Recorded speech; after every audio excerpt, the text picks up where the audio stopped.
This is the Philly Fan Podcast with your host, Kevin Flannery.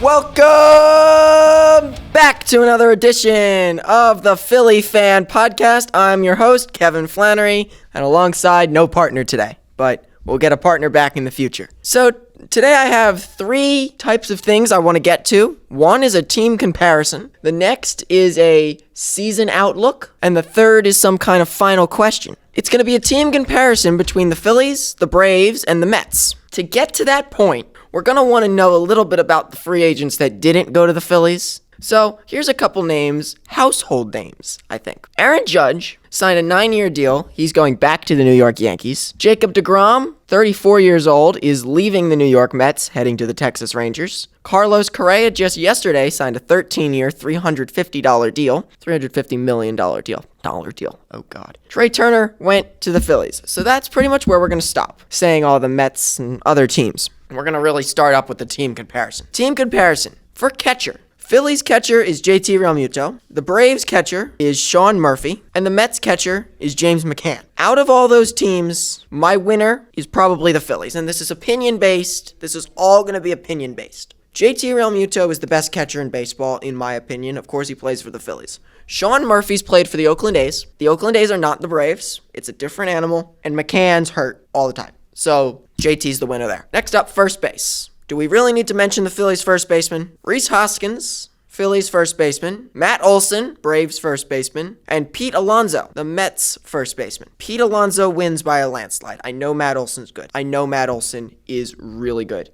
And I'm not putting anything against Matt Olson, but Pete Alonso is just way better. He's just better. So Mets will take their first point on this comparison. Next up is second base. The Mets will win this one. Jeff McNeil for the Mets. Ozzie Albies for the Braves, and Bryson Stott for the Phillies. Stott had a great playoffs. Ozzie Albies, very good second baseman, also hurt a lot. So I still do lean to Jeff McNeil. He was outstanding. Next up is the shortstop, Trey Turner for the Phillies. There's dots on the Braves because the Braves don't have a shortstop yet that we know of. Dansby Swanson is still out there on the market. So Swanson last year was good. He's going to get a contract. He batted .277. He's 28 years old, so he's going to get one of the big contracts. So I give that point to the Phillies because Trey Turner is going to be very good.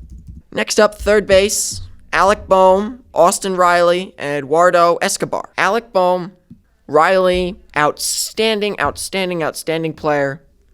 As Phillies fans, that is the last thing we want to accept. Next up is the outfield, and I could have gone either way with the outfield or the DH, but to start the year, I thought it would be best to go with Bryce Harper in right field, Acuna in left field, and Acuna for the Braves, and Marte out there for the Mets. So, as now I pulled up all the stats because I, of course, was not ready. You can really look at this all. Harper, Acuna, Marte. Those are the three players for the right field position. I think Harper wins that. MVP, Acuna could win it, but I think Harper does win it. That's my opinion. Brandon Marsh, Michael Harris, Brandon Nimmo for center field. Brandon Marsh is good. Brandon Marsh is not as good as Brandon Nimmo. Brandon Nimmo is better. I hate him. I really don't like Nim. Nim annoys me.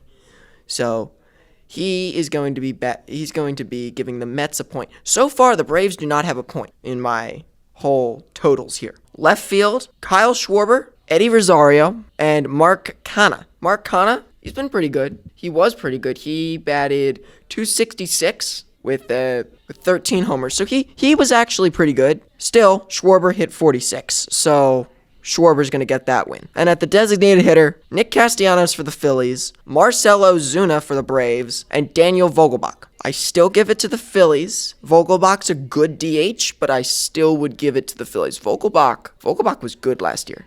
He was very good. He had 6 home runs, batted .255. better than Castellanos, but still, I would still give Castellanos the upper hand. Next up is pitching. Phillies rotation: Zach Wheeler, Aaron Nola, Ranger Suarez, Taijuan Walker, Falter. Starting pitchers for the Braves: Max Fried, Spencer Strider, Wright, Charlie Morton, and Elder. And then for the Mets: Verlander, Scherzer, Carrasco, who they might trade, Quintana, and I forgot Cody Siaga. I forgot him in all this, so he's probably above Carrasco. Fried, Verlander's over Fried and Wheeler by a far. Nola, Strider, Scherzer. I think Nola's the best one. Strider's very good. He's going to be the best one at some point, and Scherzer's getting older, so I would put him a little bit lower. Starting pitcher 3, Ranger Suarez, Kyle Wright, and Carlos Carrasco. I'm giving that to Kyle Wright. Taijuan Walker, Charlie Morton, and Jose Quintana. That's going to go to the Mets. Morton's not great. I don't like the Walker signing at all for the Phillies, and Morton's not great. So that's a Mets point. And then Falter, Painter, Elder, and then Cody Siaga. That's going to the Mets. So Phillies do now lose a point because I forgot about that. Cody Siaga is very good. He was like 1 ERA all of his Japan time. For the bullpen, we're going to kind of fly through the bullpen here. Jose Alvarado is the number 1 for the Phillies. Pretty much the synopsis of that is the Braves will have 4 points, the Mets have 1 point, and the Phillies have 1 point because Andrew Bellotti is better than Tyler Matzik, in my opinion. Phillies bullpen is Jose Alvarado, Connor Brogdon, Matt Strahm, the new guy, Andrew Bellotti, Nick Nelson, and Griff McGarry. Braves bullpen is AJ Minter, Raisel Iglesias, Colin McHugh, Tyler Matzik, Dylan Lee, Kirby Yates. Mets bullpen: Drew Smith, Brooks Raley, Eliezer Hernandez, David Robertson, Taylor Sasso, and so in total, the Phillies will have 8 points, the Braves 7 points, and the Mets 6. The Mets also win the closer because Edwin Diaz is very, very good over Sir Anthony Dominguez. 2 things I want to get to quickly before we end this episode. I'm going to be doing a season outlook for a team every once in a while, and because we already looked at the Braves and the Mets, we'll take a look here at the Marlins. My season outlook for the Marlins: their rotation: Sandy Alcantara, he won the Cy Young Award. Pablo Lopez struck out 174 people. Trevor Rogers, horrible, 5.47 ERA. Edward Cabrera, he's young, has some nasty fastball, and Braxton Garrett is also young but moving up in the ranks. I like doing this. Team leaders. Marlins' best player is Garrett Cooper. He batted .261, on-base percentage of .337, 50 RBIs. Home run leader was Jazz Chisholm. The ERA leader was Sandy Alcantara with 2.28. Walks leader was John Berti. John Berti looks like a good walker. 2022 stats for the Marlins: they went 69-93, 4th place in the National League East. Most games over 500 during the season was 4. Most games under 500 during the season was 28.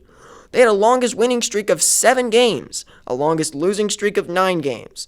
They were a better team on the road at 35-46 and worse at home at 34-47. Off-season rumors: they are in the mix for trading for center fielder Brian Reynolds or making an offer to Dodgers third baseman Justin Turner. Off-season moves: they re-signed Dylan Floro, he's a reliever for them, and the third baseman that's been around the league for a while, Brian Anderson, is officially off to free agency. Marlins also brought in a new manager, Stu Stoudemire. A big series for them is opening day against the Mets in Miami and the last series in Pittsburgh. My prediction for them is 4th in the National League East, no playoffs, with a record of 75-87. I would like to do one more thing as a final question from one of my listeners, and that question is: do you think Zach Eflin will perform better in Tampa than he did in Philadelphia? I think he will. Tampa knows how to work pitchers and understand what's going on.